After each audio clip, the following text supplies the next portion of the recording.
തലസ്ഥാന നഗരിക്ക് ഇന്ന് താമരത്തിളക്കം. സംസ്ഥാനത്തുടനീളം തിരിച്ചടിയേറ്റ ഇടതുമുന്നണിക്ക് തിരുവനന്തപുരം കോർപ്പറേഷനിലെ തോൽവി കനത്ത പ്രഹരമായി. പക്ഷേ അതിനുത്തരവാദി ആര്? പാർട്ടിക്കുള്ളിൽ നിന്ന് ചിലർ മേയർ ആര്യ രാജേന്ദ്രന് നേരെ വിരൽ ചൂണ്ടുന്നു. പാർട്ടിയേക്കാൾ വലുതാണെന്ന ഭാവം, അധികാരപരമായി തന്നേക്കാൾ താഴ്ന്നവരോടുള്ള പുച്ഛം, അധികാരപകരമായി മുകളിലുള്ളവരെ കാണുമ്പോൾ മാത്രം അതിവിനയം, കരിയർ ബിൽഡിങ്ങിനുള്ള കോക്കസാക്കി സ്വന്തം ഓഫീസിനെ മാറ്റി.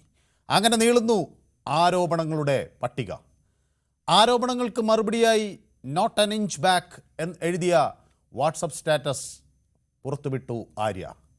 തലസ്ഥാന നഗരിയിലെ തോൽവിക്ക് കാരണം ആര്യ രാജേന്ദ്രനോ? ആരാകും പുതിയ തിരുവനന്തപുരം മേയർ? BJP അധികാരത്തിൽ നിന്ന് മാറി നിൽക്കണം എന്നാഗ്രഹിച്ച് LDFും UDFും സഖ്യത്തിലേർപ്പെടുമോ? തെരഞ്ഞെടുപ്പ് രാഷ്ട്രീയത്തിൻ്റെ ബാക്കി പത്രം ന്യൂസ് 18 പൊതുവേദി ചർച്ച ചെയ്യുന്നു. എല്ലാവർക്കും പൊതുവേദിയിലേക്ക് സ്വാഗതം.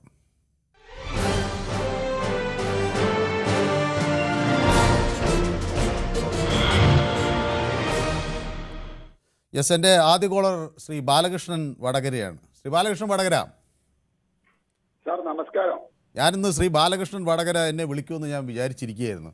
വിളിച്ചാൽ ശ്രീ ബാലകൃഷ്ണൻ വടകരയോട് ഒരു പാക്കറ്റ് ലഡു അയച്ചു തരണം എന്ന് പറയാനും വിചാരിച്ചിരിക്കുകയായിരുന്നു. പക്ഷേ അപ്പോഴാണ് എനിക്ക് ചെറിയ തോതിൽ ഷുഗറുണ്ട് എന്ന് കണ്ടെത്തിയത്. അതുകൊണ്ട് ഞാൻ ആ തീരുമാനം പിൻവലിച്ചു. ഏതായാലും അങ്ങേക്ക് അഭിനന്ദനങ്ങൾ. അങ്ങയുടെ ആശയം പേറുന്ന പാർട്ടി വലിയ നേട്ടം കൈവരിച്ചു തലസ്ഥാന നഗരിയിൽ.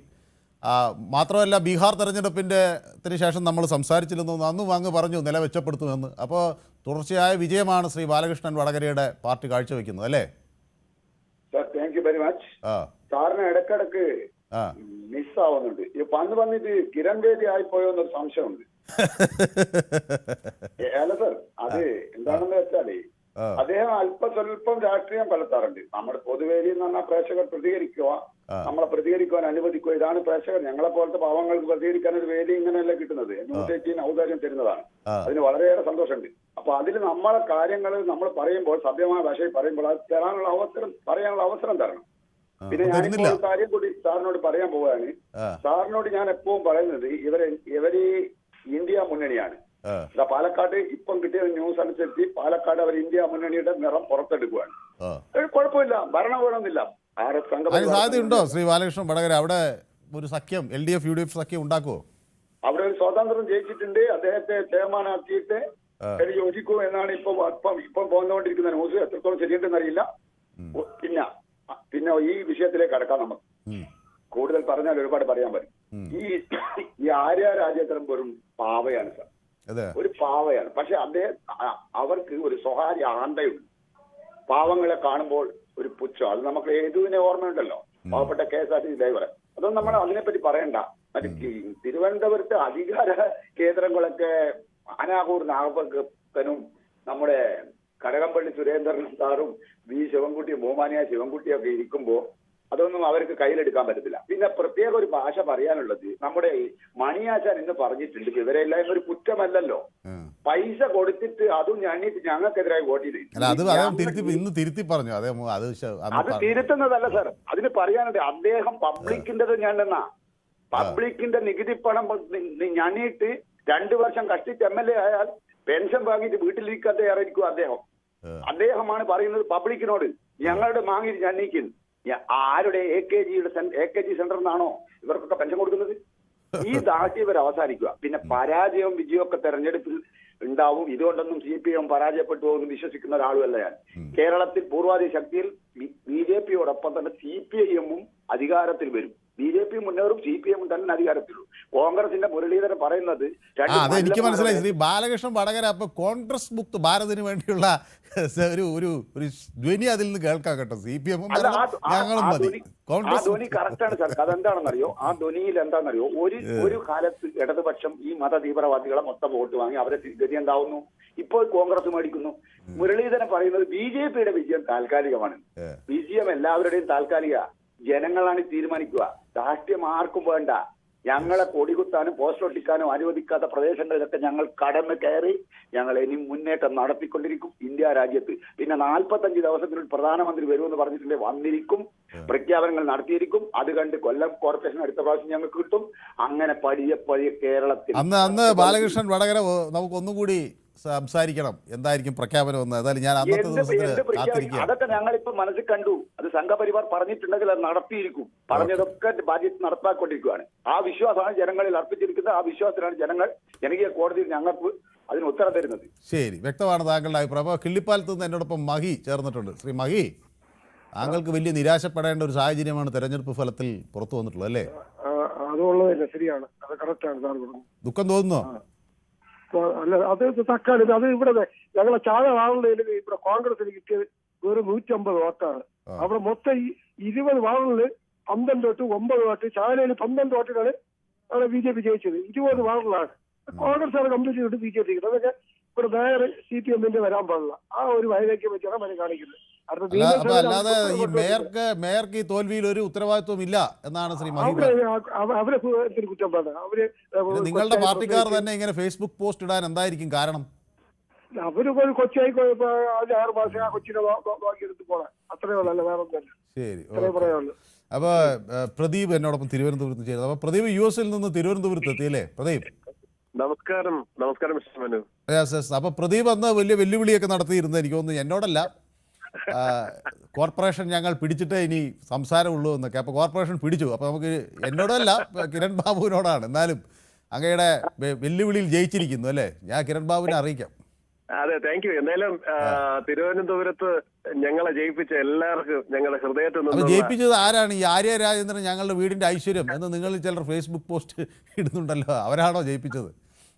ആര്യ മാത്രമല്ല മിസ്റ്റർ മനു, ഇതിനകത്ത് ബേസിക്കലി നമ്മൾ ഒരു കാര്യം മനസ്സിലാക്കേണ്ടത്, ഭരിക്കുന്നവർ എളിമയുള്ളവരായിരിക്കണം, ജനങ്ങളോട് ഏറ്റവും അടുത്ത് ഇടപഴകി മാനുഷികപരമായ പ്രവർത്തനങ്ങൾ നടത്തുക. അല്ലാതെ ജാതി മതമായി വേർതിരിച്ച് ന്യൂനപക്ഷങ്ങളൊന്നും ഭൂരിപക്ഷങ്ങളൊന്നും. നിങ്ങൾ ഈ പാലക്കാട് എന്താ പുറകോട്ട് പോയത്? അപ്പൊ അവിടെ അതിനകത്ത് ഞാൻ മനസ്സിലാക്കുന്ന, ഞാൻ ഒരുപാട് അത്തരം കാര്യങ്ങളൊന്നും അങ്ങോട്ട് പോകുന്നില്ല. കാരണം ഞാൻ ഇപ്പൊ ഫോക്കസ് ചെയ്തത്, ഞാൻ ഈ വന്നതിൽ തന്നെ ഒരു കാരണം എന്റെ ഒരു വോട്ട് അവിടെ സമർപ്പിക്കുക, ഒപ്പം കുറച്ച് പ്രവർത്തിക്കുക വോട്ട് ചെയ്യാനായിട്ട് അമേരിക്കയിൽ നിന്ന്. അത് പ്രദീപിന് പൊതുവേദിയുടെ അത് ആർക്ക് വോട്ട് ചെയ്താലും വലിയ ഒരു ഹർഷാരവം ഞാൻ ആഗ്രഹിക്കുന്നു. കാരണം ഈ വോട്ട് ചെയ്യാൻ അമേരിക്കയിൽ നിന്ന് നാട്ടിലേക്ക് വരിക, അത് ജനാധിപത്യത്തിൻ്റെ ഒരു വലിയ വിജയമാണ് കേട്ടോ. അത്രയും പൈസ ചിലവാക്കിയാലും എൻ്റെ ഒരു വോട്ട് ഈ നാട്ടിൽ ഉണ്ടാകണം എന്ന് പറയുന്നത്, ഞാനും ഇതിൻ്റെ ഭാഗമാണ് എന്ന് ഉറക്കെയുള്ള ഒരു പ്രഖ്യാപനം കൂടിയാണത്. അപ്പോൾ ഏതായാലും വിജയിച്ചു അല്ലേ? അല്ല, എന്റെ ആക്ച്വലി യഥാർത്ഥം പൂർണ്ണമായിട്ട് ഈ ഒരു കാര്യം കൊണ്ട് മാത്രമല്ല, അല്ലാതെ തന്നെ എനിക്കും പേഴ്സണലി കുറച്ച് ആവശ്യങ്ങളുണ്ടായിരുന്നു. അപ്പൊ എല്ലാം കൂടെ ചേർത്ത്, പക്ഷെ ഞാൻ ഈ ഒരു ടൈം തന്നെ എടുത്തു അതിനു വേണ്ടി. അപ്പോ അത് എനിക്ക് വേണമെങ്കിൽ കുറച്ചുകൂടെ മറ്റേ കാര്യത്തിന് നീട്ടാമായിരുന്നു. അപ്പൊ ഞാൻ വെച്ചില്ല, ഈ ഇലക്ഷന് കുറച്ച് പ്രവർത്തിക്കണം, എന്നാൽക്കാണ് കാര്യങ്ങൾ കോൺട്രിബ്യൂഷൻ കൊടുക്കണമെന്നുള്ള രീതിയിൽ ഞാൻ പ്രവർത്തിച്ചു. ഐ തിങ്ക് അതിന്റെ ഒരു റിസൾട്ടും വന്നു. So I am so happy to each and every person. First of all thanks to all each and every one. പിന്നെ ഒരു കാര്യം കൂടെ മിസ്റ്റർ മനു, ഈ ഞാനിപ്പോ പറഞ്ഞത്, ഇപ്പൊ തോൽവി ജയം എന്നുള്ളത് എല്ലാവർക്കും വരുന്ന രാഷ്ട്രീയത്തിലും എല്ലാത്തിലും നിൽക്കുന്നവർക്ക് വരുന്ന സംഭവമാണ്. തോറ്റു എന്ന് വിചാരിച്ചുകൊണ്ട് അവരങ്ങനെ മോശക്കാരന, മീൻ ഇനി ജയിക്കത്തില്ല എന്നില്ലല്ല. പക്ഷെ ഒരു ഹോപ്പുണ്ട്. BJP ഇപ്പൊ തിരുവനന്തപുരം ഭരിക്കാൻ പോകുന്നു. ഈ തിരുവനന്തപുരം ഒരു പ്രതീക്ഷയുടെ ഒരു കിരണങ്ങളാണ് ഉണ്ടാകുന്നത്. സോ ഇതിൽ നല്ലൊരു പ്രവർത്തനം കാഴ്ചവെച്ച് കഴിഞ്ഞാൽ ഞാൻ തീർച്ചയായിട്ടും വിശ്വസിക്കുന്നു കേരളത്തിൽ ഒരു നല്ല ശതമാനം വോട്ട് കരസ്ഥമാക്കാനും ഒരുപാട് MLA-മാരെ സൃഷ്ടിക്കാനും ഈവൻ MP-മാരെ സൃഷ്ടിക്കാൻ പോലും വളരെ ഈസി ആയിട്ട് പറ്റും എന്നുള്ളത്. സോ അതിന്റെ പുറകില് ശ്രീ രാജീവ് ചന്ദ്രശേഖർ അദ്ദേഹത്തിന്റെ പ്രവർത്തനം തീർച്ചയായിട്ടും ഉണ്ടാവും. പിന്നെ ഈ ഒരു സാഹചര്യത്തിൽ ഞാൻ ആരെയും കളിയാക്കാനൊന്നും പോണില്ല. പിന്നെ എനിക്കൊരു വിഷമമുള്ളത്, നമ്മുടെ കൊല്ലത്തുകാരൻ സുഹൃത്തിന്റെ മണ്ഡലത്തിൽ നിന്ന് ഏതാണ്ട് 6, നമുക്ക് ഉണ്ടായിരുന്നത് 6 ഇപ്പൊ അത് 12 വർദ്ധിച്ചിട്ടുണ്ട്. പിന്നെ എനിവേ എല്ലാവർക്കും, അപ്പൊ തോറ്റവർ നിങ്ങൾ തൽക്കാലം സമാധാനം ആശംസിച്ചിരിക്കുക, ജയിച്ചവർ ഒന്ന് ആഹ്ലാദിച്ചോട്ടെ. എല്ലാവർക്കും നന്ദി, ടേക്ക് കെയർ. ശരി, ഓക്കെ, വ്യക്തമാണ്. അപ്പോൾ എന്നോടൊപ്പം അരുന്ധതി ചേർന്നിട്ടുണ്ട് കോലംപറമ്പത്ത്. എന്നോട് നമസ്കാരം എന്നൊക്കെ പറയുന്നുണ്ട്. അപ്പോൾ അരുന്ധതിക്കും എൻ്റെ നമസ്കാരം. അപ്പോൾ സുനിൽ എനിക്ക് നമസ്കാരം എന്ന് പറയുന്നുണ്ട്. അപ്പോൾ സുനിൽ കുമാർ നമസ്കാരം. അരുന്ധതി എനിക്കൊരു ചുവന്ന ഹൃദയമൊക്കെ അയച്ചിട്ടുണ്ട്. അപ്പോൾ എൻ്റെയും ഒരു 4-5 ചുവന്ന ഹൃദയം ഞാൻ അങ്ങോട്ട് നൽകുകയാണ്. അപ്പോൾ സുനിൽകുമാർ എന്നോട് പറയുന്നത്, തിരുവനന്തപുരം ഞങ്ങൾ ഇങ്ങ് എടുത്തു മനുസാർ, പഞ്ചായത്ത് മുനിസിപ്പാലിറ്റി കോർപ്പറേഷൻ ഇനി അടുത്ത് നെക്സ്റ്റ് എന്നൊക്കെ പറയുന്നുണ്ട്. അപ്പോൾ ഇനി അടുത്ത ബാക്കിയും കൂടി കോർപ്പറേഷനുകളൊക്കെ പിടിക്കുമെന്നാണ് പറയുന്നത്. മുൻ മേയർ ആര്യ രാജേന്ദ്രൻ BJPയുടെ ഐശ്വര്യമാണ് എന്നൊക്കെ പറയുന്നുണ്ട്. ഓക്കെ, കിഷോർ കോന്നി എനിക്ക് ഹായ് എന്ന് പറയുന്നുണ്ട്. Okay, hi. അപ്പോൾ സുനിൽകുമാർ പ്രദീപിനെ പിന്നെ പ്രശംസിക്കുന്നുണ്ട്. അമ്പാടി പറയുന്നത് അമ്പാടിക്ക് BJPയുടെ ഒരു നേതാവ് പറഞ്ഞിപ്പോൾ എന്തൊക്കെയോ പറയുന്നുണ്ട്, എനിക്ക് വ്യക്തമല്ല. ഓക്കെ, ഞങ്ങൾ കാശ് തരും, കിറ്റ് തരും, വോട്ട് ചെയ്തോണം എന്ന തിട്ടൂരം, ഇതാണ് CPM എന്നൊക്കെ പരിഹസിക്കുന്നുണ്ട്. ഓക്കെ, ദിവാകരൻ തലശ്ശേരിയിൽ നിന്ന് എന്നോടൊപ്പം ചേരുന്നു. ശ്രീ ദിവാകരൻ, അവിടെ അങ്ങയുടെ വാർഡിൽ ആരാ ജയിച്ചത്? ഇവിടെയാ ആ ഇവിടെ മാർക്സിസ്റ്റ് പാർട്ടിന്റെ കൂടുതലുള്ള. പിന്നെ സാറേ അതിനു മുമ്പില് പിന്നെ സാറിനെ ഇടക്കിടക്കൊന്നും കാണുന്നില്ല. ഞാൻ എപ്പോ അന്വേഷിക്കാറുണ്ട്. നല്ല എക്സ്പീരിയൻസ് ഉള്ള നല്ലൊരു ജേർണലിസ്റ്റ് അല്ലേ. രണ്ടാളും നല്ലത്, കിരൺ സാറും നല്ലതല്ലേ. നമ്മൾ അങ്ങനെ സംസാരിച്ച് കുറെ കാലമായില്ല സംസാരിച്ച സാറിനോടുള്ള ഒരു ഞാൻ പ്രാർത്ഥിക്കണ്ടേ. ഞാൻ ഭക്തിഗാനം പാടുന്ന ആളല്ലേ. എന്നോടുള്ള ഇഷ്ടം കൂടി എന്നാണ് പറയുന്നത്. എനിക്കത് കേൾക്കുമ്പോൾ വലിയ സന്തോഷം കേട്ടോ. പിന്നെ ഹെൽത്ത് ഈസ് വെൽത്ത് സാറേ. കോൾഡ് പിടിക്കുമ്പോ ഇടക്കിടക്കെല്ലാം ഇമ്മ്യൂണിറ്റി പവർ കുറയുമ്പോ അതിന് കണക്കായിട്ടുള്ള പിന്നെ ആയുർവേദ മരുന്നും കഴിക്കുക. പിന്നെ ഒരു പ്രാവശ്യം ആവി പിടിച്ചാൽ മതി. ആവി പിന്നെ കുരുമുളക്, ഇഞ്ചി അതെല്ലാം പ്രകൃതിദത്തമായിട്ടുള്ളതല്ലേ. പിന്നെ ആരോഗ്യം സംരക്ഷിച്ചതാ. ഞാനിപ്പം 24 വയസ്സായി. പിന്നെ ഇനിയിപ്പം പിന്നെ ഇതിലേക്ക് കടന്നോട്ടെ സാറേ. അതായത് പിന്നെ പാഠം പഠിക്കേണ്ടെന്നാണ്. ഏത് പാർട്ടിയാണ് ജനങ്ങൾക്ക് ഗുണപ്രദമായി നല്ല കാര്യങ്ങൾ ചെയ്യുന്നത് അവർക്ക് ജനങ്ങൾ ബുദ്ധിപരമായി ചിന്തിച്ച് ഷുവറായും വോട്ട് നൽകും. ഇനി വിജയിച്ച കാൻഡിഡേറ്റ്സ് ജനങ്ങൾക്ക് വേണ്ടുന്ന എല്ലാ നല്ല ചെയ്യട്ടെ എന്നാണ് അങ്ങ് ആഗ്രഹിക്കുന്നത്. Okay, thank U. അപ്പോൾ നമുക്ക് പ്രേക്ഷകർ കൂടുതലുള്ള ഏതായാലും അങ്ങേട്ട് ദീർഘനേരം സംസാരിച്ചതിൽ സന്തോഷം. ശ്രീ രാധാകൃഷ്ണൻ പണിക്കർ എന്നോടൊപ്പം ചേരുന്ന ആലപ്പുഴയിൽ നിന്നാണ്. ശ്രീ പണിക്കർ, അങ്ങയുടെ വാർഡ് ഏതായിരുന്നു? എന്റെ വാർഡ് 1 ആലപ്പുഴ മണ്ണഞ്ചേരി 1. മണ്ണഞ്ചേരി. അപ്പോൾ അവിടെ ആര് ജയിച്ചു? ഇവിടെ LDF ആണ് ജയിച്ചത്. പക്ഷെ ആലപ്പുഴയിൽ BJP വലിയ മുന്നേറ്റം നടത്തിയെന്നൊക്കെ ഞാൻ കണക്കുകൾ നോക്കിയപ്പോൾ എനിക്ക് തോന്നി. അങ്ങനെയുണ്ടോ? BJPയുടെ മുന്നേറ്റം നേരത്തെ പറഞ്ഞതുപോലെ തന്നെ അതൊരു സ്ഥിരമായിട്ടുള്ളതല്ല. സ്ഥിരമായ ഒരു മുന്നേറ്റം അല്ലെന്നാണ് പറയുന്നത്. തദ്ദേശ തെരഞ്ഞെടുപ്പിൽ പക്ഷെ അവർ മുന്നേറുന്നു എന്നതൊരു വാസ്തവമാണ് അല്ലേ? അതെ മുന്നേറുന്നുണ്ട്. പക്ഷെ അതൊരു താൽക്കാലികം മാത്രമാണ്. അവിടെ എങ്ങനെയാ പൊതുവെ ഇടതുപക്ഷത്തിന്റെ കരുത്ത് തന്നെയാണ് ശ്രീ പണിക്കർക്ക് ബോധ്യപ്പെട്ടത്? അതെ ഇടതുപക്ഷത്തിന്റെ കരുത്തുള്ള സ്ഥലമാണ്. നിങ്ങൾ മൊത്തത്തിൽ തിരിച്ചടി ഏറ്റല്ലോ ശ്രീ പണിക്കർ. എന്താണ് ഇത് ഇങ്ങനെ സംഭവിക്കാൻ കാരണം? അത് പാർട്ടിയിലുള്ള ചില ആൾക്കാരുടെ കുഴപ്പങ്ങൾ തന്നെയാണ്. ഇന്നലെ തന്നെ ഒരു നേതാവ് പറഞ്ഞിട്ടുണ്ടല്ലോ, പാവപ്പെട്ടവന്റെ നികുതി പണം കൊണ്ട് പെൻഷൻ കൊടുത്തിട്ട് അദ്ദേഹം പറഞ്ഞ ഭാഷകളൊക്കെ എന്ന് പറഞ്ഞാല് മനസാക്ഷിക്ക് യോജിക്കുന്ന ഭാഷകളല്ല പറയുന്നത്. അപ്പൊ പാർട്ടി നേതാക്കളുടെ ഭാഗത്ത് ഗുരുതരമായ വീഴ്ചയുണ്ടായി എന്നാണ് താങ്കൾക്ക് തോന്നുന്നല്ലേ? MM മണിയെ പോലെ ഒരു തൊഴിലാളി നേതാവിന്റെ കയ്യിൽ നിന്ന് ഒരിക്കലും പറയാൻ പാടില്ലാത്ത ഒരു പ്രയോഗം വന്നു. അതെ, ആ ഭാഷയോട് ആർക്കും അംഗീകരിക്കാൻ പറ്റുന്നതല്ലല്ലോ സാർ. ശരി, ഓക്കെ, വ്യക്തമാണ് താങ്കളുടെ അഭിപ്രായം, കൃത്യവുമാണ്. അപ്പോൾ എന്നോടൊപ്പം പ്രേമ മേനോൻ ചേരുന്നുണ്ട്. പ്രേമ മേനോൻ തൃശ്ശൂരിൽ നിന്നാണ് വിളിക്കുന്നത് അല്ലേ? അപ്പോൾ തൃശ്ശൂർ ശ്രീമതി പ്രേമ മേനോന്റെ വാർഡിൽ ആരാ ജയിച്ചത്? ആണോ? അപ്പോൾ UDF ഇപ്പോൾ പൊതുവേ സംസ്ഥാനത്തുടനീളം അവർക്ക് വലിയൊരു നല്ലൊരു പ്രകടനം കാഴ്ചവെക്കാൻ കഴിഞ്ഞു. അപ്പോൾ അത് ശ്രീ പ്രേമ മേനോൻ അതിന്റെ കാരണം എന്താണെന്നാണ് വിചാരിക്കുന്നത്? അത് ഇന്നലെ ഏതോ ഒരു ചാനലിൽ ഞാൻ നമ്മുടെ അഡ്വക്കേറ്റ് ജയശങ്കർ സാറ് പറയുന്നത് കേട്ടു. BJPക്ക് ചെയ്ത ആൾക്കാർക്കൊക്കെ പേടിയാണ്, അവർ ജയിച്ചില്ലെങ്കിലോ നമ്മുടെ വോട്ട് പാഴായി പോയില്ലേ, LDF നിർത്തുക എന്നുള്ള ഉദ്ദേശം. അതുകൊണ്ട് അതാണ് എനിക്കും തോന്നുന്നത്. ഞാൻ ആ ഒരു കൺക്ലൂഷനോട് വളരെയധികം യോജിച്ചിട്ടുണ്ട്. അപ്പൊ BJP ജയിക്കാതിരിക്കാൻ ആളുകൾ UDF വോട്ട് ചെയ്തു എന്നാണോ? യെസ് എന്നാണ് എനിക്ക് തോന്നുന്നത്. എനിക്ക് മാത്രമല്ല കുറെ ഇപ്പൊ ഞാൻ അപ്പൊ അത് BJP ജയിക്കാതിരിക്കാൻ ശ്രീ പ്രേമ മേനോൻ അവരെന്തുകൊണ്ടാണ് LDF വോട്ട് ചെയ്യാതിരുന്നത്? LDFന്റെ നമുക്കിപ്പോ അറിയാലോ, ഇപ്പൊ ഇവിടെ കുറെ കാലമായിട്ട് ഇവിടെ നടക്കുന്ന കാര്യങ്ങൾ നമ്മൾ കാണുകയല്ലേ. അപ്പൊ അത് ശരി. സാറിന് അതിനോട് യോജിപ്പില്ലേ? അല്ല, ഞാനത് അങ്ങനെ നിരീക്ഷിച്ചില്ല. ഏതായാലും അതെനിക്കൊരു പുതിയ അറിവാണ്. ഞാൻ നോക്കട്ടെ എന്താണ് അത് സംഭവിച്ചതെന്ന്, ഞാനും കൂടി ഒന്ന് പഠിക്കാം. ഏതായാലും ഇങ്ങനെ പ്രേമ മേനോനെ പോലെയുള്ള ആളുകൾ, ശ്രീമതി പ്രേമ മേനോനെ പോലുള്ള ആളുകൾ ഇത് പറയുമ്പോൾ അത് എന്താണെന്ന് മനസ്സിലാക്കണമല്ലോ. ഞാനത് ശ്രദ്ധിച്ചില്ല എന്തായാലും അങ്ങനെ. ഏതായാലും ശ്രീമതി പ്രേമ മേനോൻ എന്താണ് ചെയ്യുന്നത്? വീട്ടമ്മയാണോ അതോ റിട്ടയർഡ് ആയോ? എന്താണ് ചെയ്യുന്നത്? അധ്യാപികയാണ് അല്ലേ? റിട്ടയർ ചെയ്തു. പക്ഷെ റിട്ടയർ ചെയ്താലും വില കയറുന്ന, ബഹുമാനം വർദ്ധിക്കുന്ന ഒരു വിഭാഗമാണ് കേട്ടോ അധ്യാപകർ അല്ലേ? ജോലി ചെയ്ത് സാധാരണ ആളുകൾ വലിയ അധികാര കസേലയിൽ നിന്ന് റിട്ടയർ ചെയ്യുമ്പോൾ പിന്നെ അവരെ ആർക്കും വിലയിലുണ്ടാവില്ല. പക്ഷെ അധ്യാപകർ റിട്ടയർ ചെയ്താലും അവരെ കാണുമ്പോൾ അവരുടെ പൂർവ്വ വിദ്യാർത്ഥികളും ഒക്കെ അല്ലേ? നമുക്കിന്ന് നമ്മുടെ എന്താ പറയാ അധ്യാപകരെ കാണുമ്പോൾ വളരെ റെസ്പെക്ട് അല്ലേ. അപ്പൊ അതേപോലെ തന്നെ നമ്മുടെ കുട്ടികൾക്കും ഉണ്ട്. എന്ത് വിഷയമാണ് പഠിപ്പിച്ചിരുന്നത്? കോമേഴ്സ്. ഓക്കെ, അപ്പോൾ താങ്ക് യു. അപ്പോൾ ഏതായാലും കണക്ക് കൂട്ടലൊക്കെ വളരെ കൃത്യമായി അറിയുന്ന ഒരാളാണ് ശ്രീമതി പ്രേമമോഹൻ എന്ന് ഞാൻ വിചാരിക്കുകയാണ്. കോമേഴ്സ് അധ്യാപികയായിരുന്നു. പൊതുവേദിക്കൊപ്പം ചേർന്നത് ഷാജി എന്നോടൊപ്പം ചേരുന്നു പത്തനംതിട്ടയിൽ നിന്നാണ്. ശ്രീ ഷാജി, നമസ്കാരം. ശ്രീ ഷാജി, ഈ തെരഞ്ഞെടുപ്പ് ഫലം ഇങ്ങനെ മുൻകൂട്ടി കരുതിയിരുന്നോ, അതോ ഒരു തിരിച്ചടിയായോ? തീർച്ചയായിട്ടും ഞാൻ കരുതിയിരുന്നു. CPM-നെ സംബന്ധിച്ചിടത്തോളം പറയുകയാണെങ്കിൽ ജനം മടുത്തോ? എന്ത് ഷാജി ഇങ്ങനെ മടുക്കാൻ കാരണം എന്താണ്?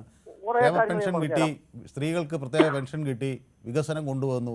എന്തോ എന്റെ പെൻഷന് ഈ തെരഞ്ഞെടുപ്പ് സമയത്താണോ സാറേ പെൻഷൻ കൊണ്ടുവരേണ്ടത്?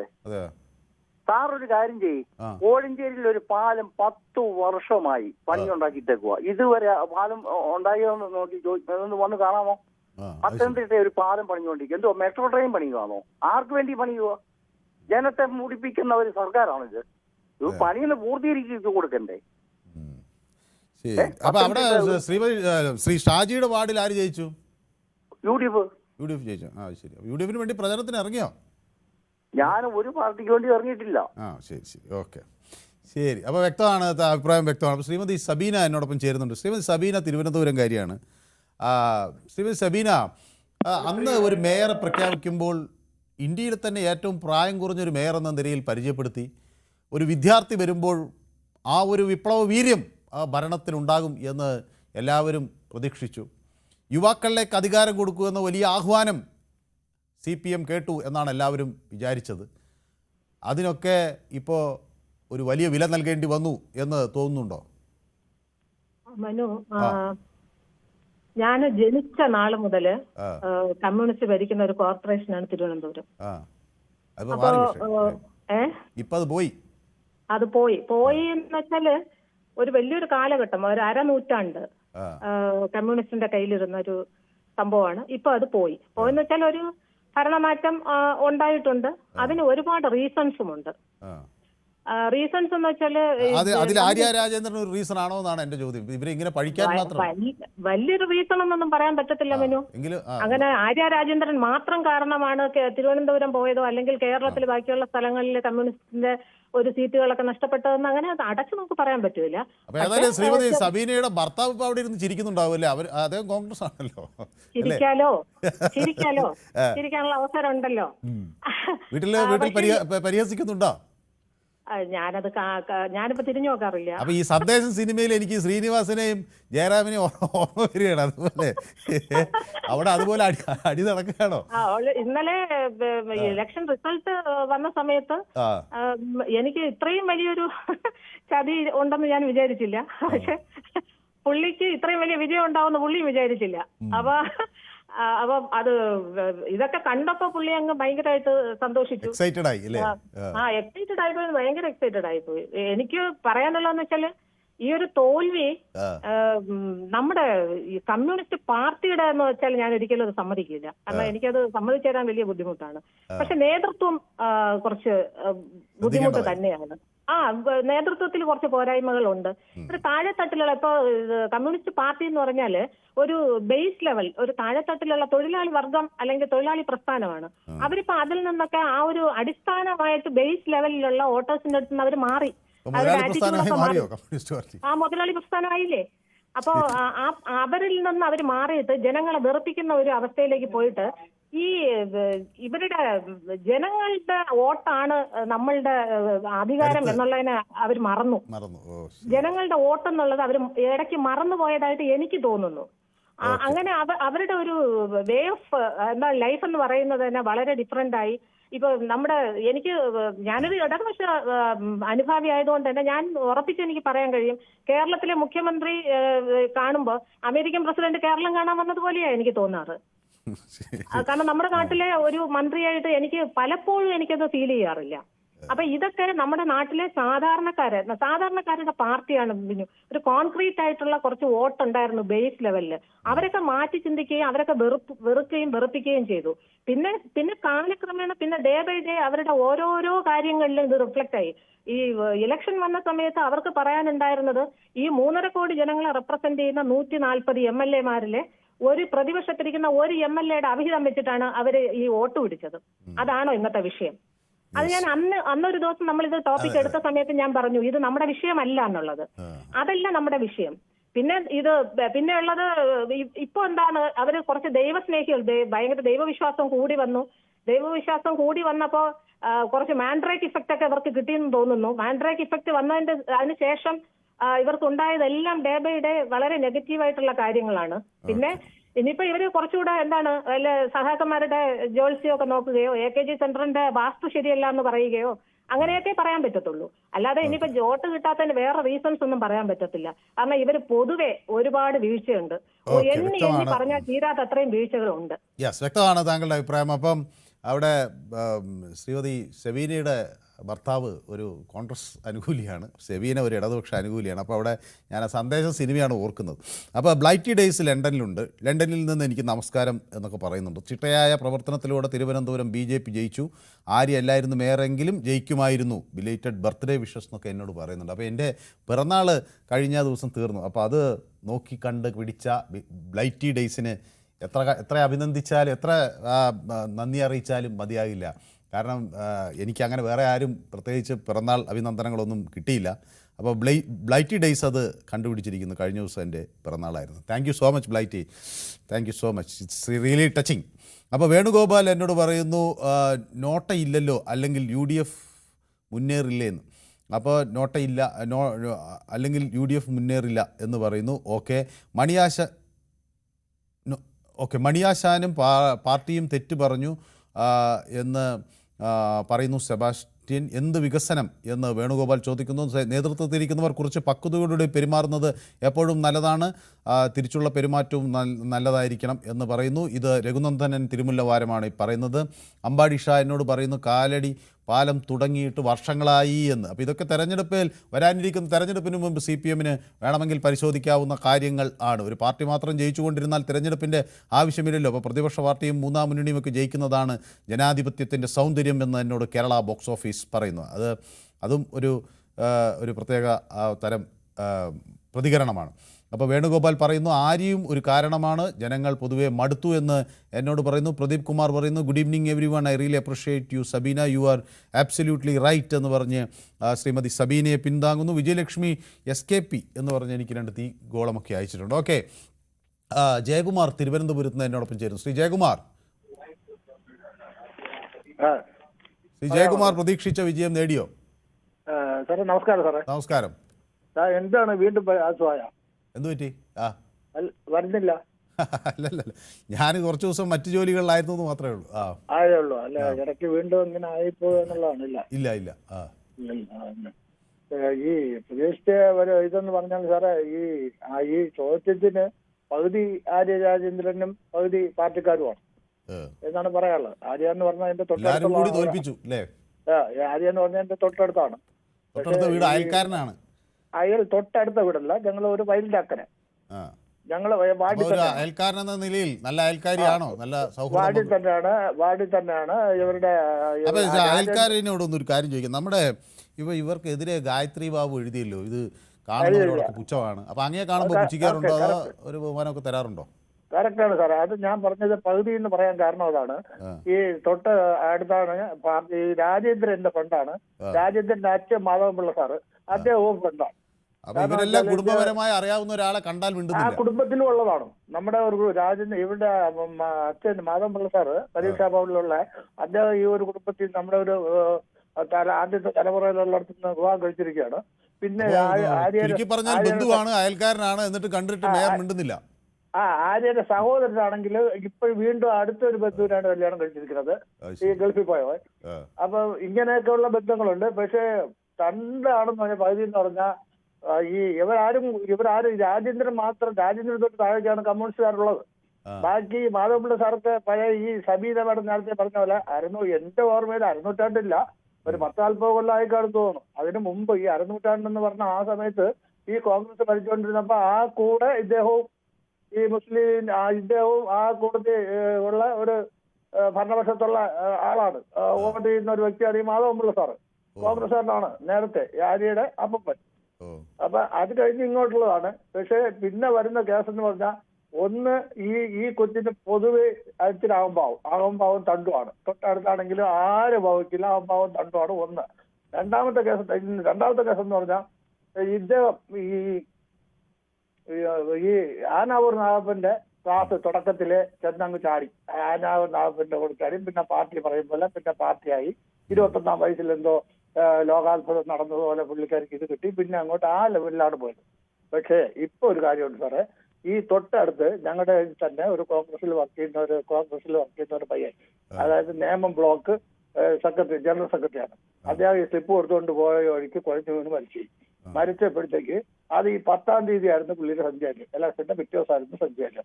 അപ്പൊ അത് ഈ ആര്യയുടെ സഹോദരനും ഈ പറഞ്ഞ പയ്യനും കൂടെ കൂട്ടുകാരാണ്. അതുകൊണ്ട് അവിടെ സഞ്ചാരത്തിന് ആര്യയും രാജേന്ദ്രനും പിന്നെ ഒരു കോൺഗ്രസിന്റെ കമ്മ്യൂണിസ്റ്റിന്റെ ഒരു പ്രഭാകരൻ എന്ന് പറഞ്ഞ ഒരു തലമുട്ട BSL ജോലിയുണ്ടായിരുന്ന പെൻസായി കുറെ 10 കൊല്ലമായി അദ്ദേഹം കൂടെ അവിടെ വന്ന് ഇതുപോലെ നടന്ന ജീവിതത്തിൽ ആദ്യമായിട്ട് ഒരു മരണത്തിലോ കല്യാണത്തിലോ ഞാൻ കാണുന്നത്, അതായത് ഒരു ഇടവക പോലെയുള്ള സ്ഥലത്തും ഞാൻ ആദ്യം കാണുന്നത് ഇത് അപ്പോഴാണ്. എന്റെ വീട്ടിൽ ആര്യ 2 പ്രാവശ്യം വന്നപ്പോഴും ഈ കൊണ്ടുവന്ന പാർട്ടിക്കാർ പറഞ്ഞു ഞാൻ ആ പാർട്ടി അല്ലാന്നറിയാം. എന്റെ അടുത്ത് കൊണ്ടുവന്നത് നിന്റെ കൂട്ടുകാരന്റെ മോളെന്ന് പറഞ്ഞാണ് കൊണ്ടുവന്നത്. അങ്ങനെ ഒരു ഇത് കാണുമ്പോൾ ഒരു ഇത് ഉണ്ടെങ്കിലും സ്നേഹം ഉണ്ടെങ്കിലും ഒരിക്കലും മൈൻഡ് ചെയ്യില്ല. ഈ വരുന്ന ഈ സഞ്ചാരത്തിന് വന്നിട്ട് ഈ വണ്ടി ആംബുലൻസ് അങ്ങ് കയറി പോകാത്തതുകൊണ്ട് ഒരു 100 മീറ്ററോളം ചുവന്നാണ് റോഡിൽ കൊണ്ടുവന്നപ്പോൾ ഇവർ നടന്നു വന്നു. ഇങ്ങോട്ട് വന്നത് ഈ 300 കൂടെ നടന്നാണ്. തിരിച്ചു പോകാൻ നേരത്ത് പാർട്ടിക്കാരെല്ലാം കൂടെ ആട്ടോ കാണിച്ച് ഈ പുള്ളിക്കാരിക്ക് ആട്ടോ പിടിച്ച് വിട്ടപ്പോൾ ആട്ടോ അടുത്തോട്ട് ചെന്നിട്ട് നേരെ വട്ടം തിരിഞ്ഞു പോയപ്പോ ഇദ്ദേഹം പറഞ്ഞൊരു തുണ്ടോട്ടാന്ന് പറഞ്ഞിട്ട് വേറെ ഓട്ടോ ഉണ്ടെന്ന് പറഞ്ഞിട്ട് അങ്ങനെ വന്ന ആട്ടോ ഒരൊറ്റെണ്ണം പോലും നിർത്തിയില്ല. അവസാനം നടന്നു പോകുന്ന രംഗമാണ് കണ്ടത്. ഒരു മേയറാണ്, ഒരു പാർട്ടി പറഞ്ഞല്ലാതെ സാധാരണ ഒരു സ്ത്രീയെ പോലെ ആയിരുന്നെങ്കിൽ. ശ്രീമതി അപ്പൊ ആര്യ രാജേന്ദ്രൻ ഇത് കേൾക്കുന്നുണ്ടെങ്കിൽ അയൽക്കാർ ഇങ്ങനെയാണ് നിങ്ങളെ കുറിച്ച് ചിന്തിക്കുന്നത്. കേൾക്കും കൊട്ട് ഞാനുണ്ട് ഇവിടെ, ഞാൻ അടുത്തുണ്ട്. ഞങ്ങൾ ഈ ആളിന്റെ അടുത്ത് വന്നത് കുട്ടപ്പൻ എന്ന് പറഞ്ഞ ഒരാള് സ്ലിപ്പ് കൊടുത്തിരുന്നപ്പോ കുഴഞ്ഞു വീണ അവിടെ വന്നിരുന്നു. വ്യക്തമാണ്. ഏതായാലും സമയം അതിക്രമിച്ചുകൊണ്ടാണ്. വളരെ വ്യക്തമാണ് താങ്കളുടെ അഭിപ്രായം.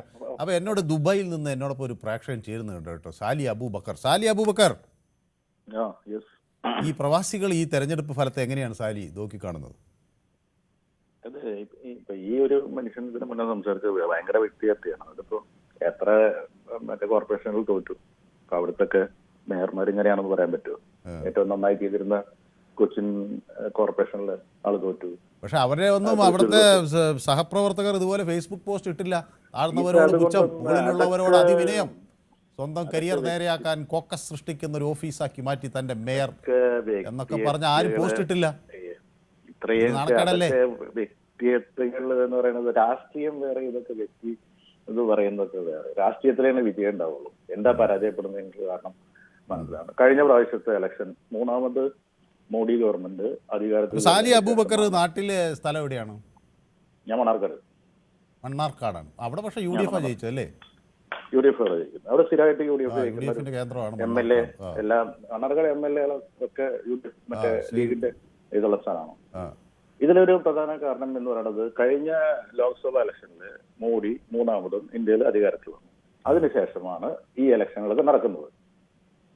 അപ്പൊ കഴിഞ്ഞ ഇലക്ഷനിൽ ജയിച്ച കാര്യം പറഞ്ഞ് ഈ ഇലക്ഷനിൽ എന്ത് വ്യത്യാസം വന്നു ചോദിച്ചാൽ, ഇന്ത്യ രാജ്യം 3ാമത് ഭരിക്കുന്ന ഒരു പാർട്ടിക്ക് ഒരു കോർപ്പറേഷൻ കിട്ടി എന്ന് പറഞ്ഞാൽ, ഒരു കോർപ്പറേഷൻ മാത്രമേ കിട്ടിയുള്ളൂ എന്ന് പറയുന്നത് അത്ര വലിയൊരു സംഭവമായിട്ടൊന്നും എനിക്ക് മനസ്സിലാക്കുന്നില്ല.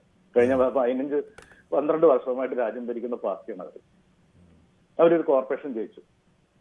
അത് ഇത്ര വലിയ സംഭവം നോക്കണ്ട. അവരുടെ കോർപ്പറേഷനിൽ അവർക്ക് പല രീതികളും ചെയ്യാൻ പറ്റും. വ്യക്തമാണ്. ഏതായാലും 45 വർഷം ഭരിക്കുന്ന നിങ്ങൾ തോറ്റു എന്നത് ചെറിയ കാര്യമല്ല. ശരി, അത് തോൽവി ഉണ്ടാവുമല്ലോ. തോൽവി നമ്മൾ ഏത് സമയത്ത് ഏത് കാലത്തും അങ്ങയുടെ അഭിപ്രായം വ്യക്തമായതുകൊണ്ട് ഞാൻ അടുത്ത പ്രേക്ഷകരിലേക്ക് പോകുന്നത് ദുബായിൽ നിന്നാണ് അബൂബക്കർ വിളിച്ചത്. നമ്മുടെ പ്രവാസി, നമ്മുടെ സ്ഥിരം പ്രേക്ഷകനാണ് സന്തോഷം വിളിച്ചത്. അപ്പോൾ സലീം എന്നോടൊപ്പം മലപ്പുറത്ത് നിന്ന് ചേരുകയാണ്. സലീം, മലപ്പുറത്ത് പൊതുവേ ഒരു UDF അനുകൂലമായൊരു ജില്ലയാണ് അല്ലേ? അതെ, അവിടെ ആ തരംഗം തന്നെ ഉണ്ടായി അല്ലേ? തീർച്ചയായിട്ടും. അപ്പോൾ പക്ഷേ ഈ തിരുവനന്തപുരം പോലത്തെ സ്ഥലങ്ങളിൽ മറ്റു പലയിടങ്ങളിലൊക്കെ ഈ നേട്ടം സലീമിനെ പോലുള്ളവർ പ്രതീക്ഷിച്ചിരുന്നോ? ഇത്രയും അധികം ആഘാതം പ്രതീക്ഷിച്ചിട്ടില്ല. പക്ഷേ പിന്നെ ഇതിന്റെ ഒന്നാമത്തെ കാരണം ആകാശത്ത് നിന്ന് ഭൂമിയിലേക്ക് ഇറങ്ങി വരാത്ത നേതാക്കളാണ് എന്നാണ് എന്റെ അഭിപ്രായം. അവർക്ക് കിട്ടിയ നല്ലൊരു ഷോക്ക് ട്രീറ്റ്മെന്റ് തന്നെയാണ് ഈ തെരഞ്ഞെടുപ്പ് റിസൾട്ട്.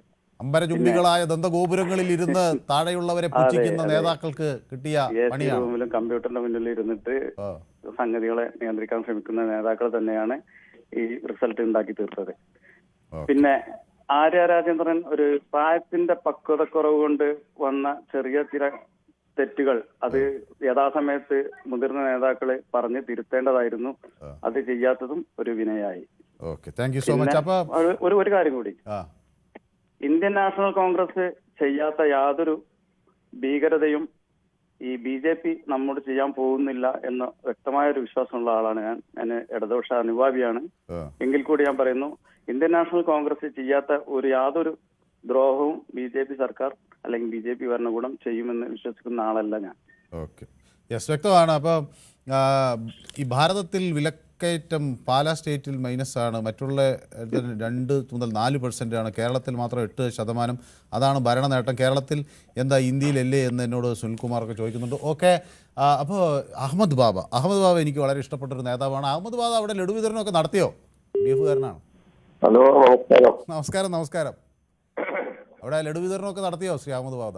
ആ ലഡു താങ്കൾക്ക് ഷുഗർ ഉണ്ടെങ്കിലും കഴിക്കാം, കാരണം അത് പച്ച ലഡുവാണ്, അത് ആരോഗ്യത്തിന് ഹാനികരമല്ല. അത് ശരി, അങ്ങനെ ഒരു ലഡു ഉണ്ട്. ഞാൻ സാധാരണ ധാരാളം ലഡു കഴിക്കുന്ന ആളാണ്. പക്ഷേ ഇപ്പം ഈ കഴിഞ്ഞിടെയാണ് ഞാൻ മനസ്സിലാക്കി എനിക്ക് ഷുഗർ വല്ലാതെ ഷൂട്ട് ചെയ്തു. അപ്പോൾ എന്താ കാരണമെന്ന് അറിയില്ല. അങ്ങനെ വേറെ കുടുംബത്തിൽ ആർക്കും ഷുഗർ ഇല്ല. ഞാൻ 65 വയസ്സ് കഴിഞ്ഞു. ഒരസുഖത്തിനും മരുന്ന് കഴിക്കാത്ത ആളാണ് ഞാൻ. അത് ശരി. അതിന്റെ പ്രധാനപ്പെട്ട ചികിത്സ എന്താന്ന് ചോദിച്ചാൽ എത്രത്തോളം നടക്കാൻ പറ്റും അത്രത്തോളം നടക്കുകയാണ്. അത് ശരി, നടന്നാണ്. പ്രഷറിന് മാത്രമേ മരുന്ന് കഴിക്കണുള്ളൂ. അത് 2 ഉമ്മ വകയിലും വാപ്പ വകയിലും പ്രഷറുള്ള ടീമാണ്. അപ്പൊ അതുകൊണ്ട് എനിക്ക് ഇപ്പൊ അത് നോർമലാണ്. കഴിഞ്ഞ തിങ്കളാഴ്ച ചെക്ക് ചെയ്തപ്പോ 120/80 ആണ്. അതിരിക്കട്ടെ, താങ്കൾക്ക് സുഖമാകട്ടെ. നടത്തതിനൊരു പ്രധാനപ്പെട്ട മരുന്നാട്ടോ, അനുഭവം കൊണ്ട് പറയാണ്. എനിക്ക് ഷുഗർ ഉണ്ടായിട്ടില്ലെന്ന് വരെ. പിന്നെ ഈ ലഡുവിലുള്ള കണ്ടന്റുകൾ അങ്ങനെയാണ്. അതുകൊണ്ടാണ് ആ ലഡുവിനെ പറ്റി പച്ച കളറുള്ള ലഡു ഷുഗർ ഉള്ളവർക്കും കഴിക്കാന്ന് പറഞ്ഞത്.